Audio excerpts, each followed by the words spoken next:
Hello, this is Hal.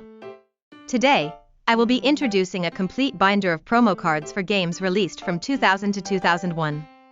There are a lot of nostalgic cards, so please watch till the end. We've introduced a collection of promo cards for games released from 1998 to 1999 in another video, so be sure to check that out as well. Now let's introduce it. First up is this game. Try Holy God Advant is a Game Boy Color software released on July 13, 2000. 3 cards are included in one software. Let's take a look at the cards. Duname's Dark Witch, Sinister Serpent, Widespread Ruin, Goblin Fan, Garma Sword Oath, Garma Sword, Alpha the Magnet Warrior, Beta the Magnet Warrior, Insect Queen, and Cybertech Alligator. Duname's Dark Witch is a pre-order bonus and is the only secret rare card. At level 4, it has an attack of 1800, making it a strong card at the time. Sinister Serpent is a powerful card that can be returned from the graveyard to your hand during the standby phase. It was active at the time. Widespread Ruin is a strong card, but since Mirror Force had already appeared, it seems a little bland. Alpha the Magnet Warrior and Beta the Magnet Warrior are cards that Yugioh often used. Gamma is a promo card from another game. Most of these 2 cards are ultra rare, but there are parallel rare cards only in the regular version of the game. Both of the ones I have are parallel rare. Let's go to the next page. Insect Queen is a promo card that comes only with the first production version of this game. The first production version of this game is widely available. Cybertech Alligator is level 5 and has 2500 attacks. Like Summon Skull, it was active at the time.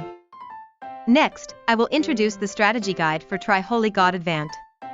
The first volume of the strategy book comes with Panther Warrior, and the second volume comes with Time Machine.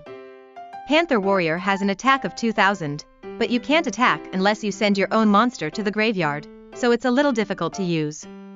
Time Machine was not readily available as a card outside of Japan, and was finally included in Crossroads of Chaos in 2008. Let's introduce the next game. Battle of Great Duelist is a Game Boy Color software released on December 7, 2000. There are 3 versions of this game: Yugioh version, Kaiba version, and Genuchi version. The Pokemon games were very popular at the time, so they may have imitated them. In fact, this game sold so well that it was the best-selling game in Konami's history until the release of Momotaro Dentetsu for Nintendo Switch in 2023. Now let's take a look at the cards. First is the Yugioh version. Slifer the Sky Dragon, Windstorm of Edequa, Anti-Spell Fragrance, Mesmeric Control, Gamma the Magnet Warrior, and Ring of Destruction. Slifer the Sky Dragon is a pre-order bonus card. This is the god card that Yugioh used in the original manga. Unfortunately, this card cannot be used in official duels. Anti-Spell Fragrance is a card that is still used today. It may be more used now than it was then. Ring of Destruction is also included in the Yugioh version. This is a card that Kaiba often used in the original manga, so it feels a little strange. Next is the Kaiba version. Obelisk the Tormentor, Aqua Chorus, Riryoku, Seal of the Ancients, Valkyrian the Magna Warrior, and Vorse Raider. Obelisk the Tormentor is a pre-order bonus card. This is the god card that Kaiba used in the original manga. In the original manga, it was cool when Kaiba released Obelisk and Tribute summoned Blue Eyes. Riryoku is a strong card. In the original manga, Yugioh called this card the ultimate rare magic card. Valkyrian the Magna Warrior has very strong stats, but it cannot be summoned unless you release 3 monsters, Alpha, Beta, and Gamma. It's difficult. Let's go to the next page. Vorse Raider is level 4 and has 1900 attacks. It was the strongest monster at the time. This is a monster that Kaiba often used. Next is the Genuchi version. Genuchi is known as Joey Wheeler outside of Japan. The Winged Dragon of RA, Sebek's Blessing, Sword of Dragon's Soul, Negate Attack, Magical Arm Shield, and Alligator Sword Dragon. The Winged Dragon of RA is a pre-order bonus card. This is the card used by Merrick in the original manga, but since Merrick had not yet appeared at the time this game was released, it is included in the Genuchi version. Alligator's Sword Dragon is a fusion monster of Baby Dragon and Alligator's Sword. It's interesting that Alligator's Sword just rides Baby Dragon. Let's go to the next game. Expert 1 is a Game Boy Advance software released on July 5, 2001. The hardware has moved to the Game Boy Advance, and the rules are much closer to the real OCG. Now let's take a look at the cards. Dark Sage, Big Shield Gardna, Exchange, Graceful Dice, and Skull Dice. All cards are secret rares. There are rumors that ultra rares also exist, but the truth is unknown. Dark Sage can be summoned by releasing Dark Magician when Time Wizard's effect is successful. I like the cool illustrations that make the Dark Magician look older.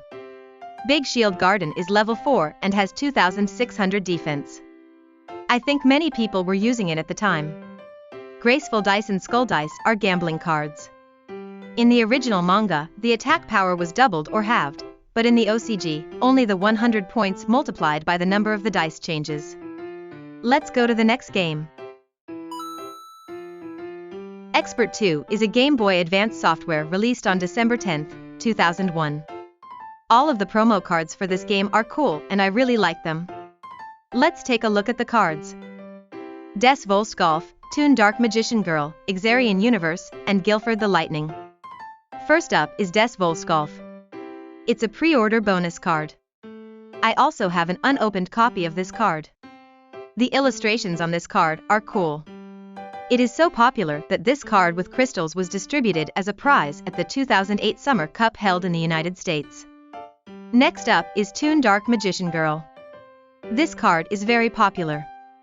The illustrations were drawn by the original author, Kazuki Takahashi, and are very cute. Xarian Universe is a level 4 card with 1800 attack and 1900 defense, making it a very strong card. The final card is Guilford the Lightning. The illustrations on this card are really cool. The effect of releasing 3 monsters and destroying all of your opponent's monsters is also strong. In fact, the promo cards for this game are secret rare in the first production version and ultra rare in the regular production version. Ultra rares are more valuable than secret rares because the amount of regular production versions is very small. Guilford the Lightning is so cool that I even bought an ultra rare card. It's really cool. I would like to collect other ultra rare cards someday. Let's go to the next game. The Duelists of the Roses is a PlayStation 2 software released on September 6, 2001. It is also famous that the original author, Mr. Takahashi, was in charge of the original characters, original monsters, and original scenario. Let's take a look at the cards. Fairy King Truesdale, Cypher Soldier, Slate Warrior, Electromagnetic Bagworm, and Rigorous Reaver. Cypher Soldier is a card that increases attack and defense by 2000 points during battles with warrior-type monsters. I can sense from this card a strong will to absolutely defeat the warrior-type monster. Slate Warrior has an attack of 1900, and also has the effect of lowering the status of the monster that destroys this card by 500. It's a pretty strong card. This game also has ultra rare cards, which are promo cards for the regular production version. Cypher Soldier is my favorite, so I have the Cypher Soldier ultra rare card. Secret is cool, but ultra is also good. Finally, let's introduce the promo card of the strategy book. The Battle of Great Duelist strategy guide includes Baphomet and Chimera the Flying Mythical Beast. The Expert 1 strategy guide includes the Mask of Remnants and Masked Beast Des Guardius. The Expert 2 strategy guide includes Temple of the Kings and Mystical Beast of Circuit. Every strategy book has an upper volume and a lower volume, so each book comes with one promo card. All of the cards are from the original manga, so it would be cool to put them side by side in a binder. Today we introduced a collection of promo cards for video games and their strategy guides released in 2000 and 2001. There are a lot of nostalgic cards, and no matter how many times I look at them, I feel good. I haven't collected all the regular production version ultra rare cards yet, so I would like to continue collecting them in the future. We will continue to introduce nostalgic Yu-Gi-Oh collections, so please subscribe to our channel. Thank you for watching until the end. See you again, goodbye.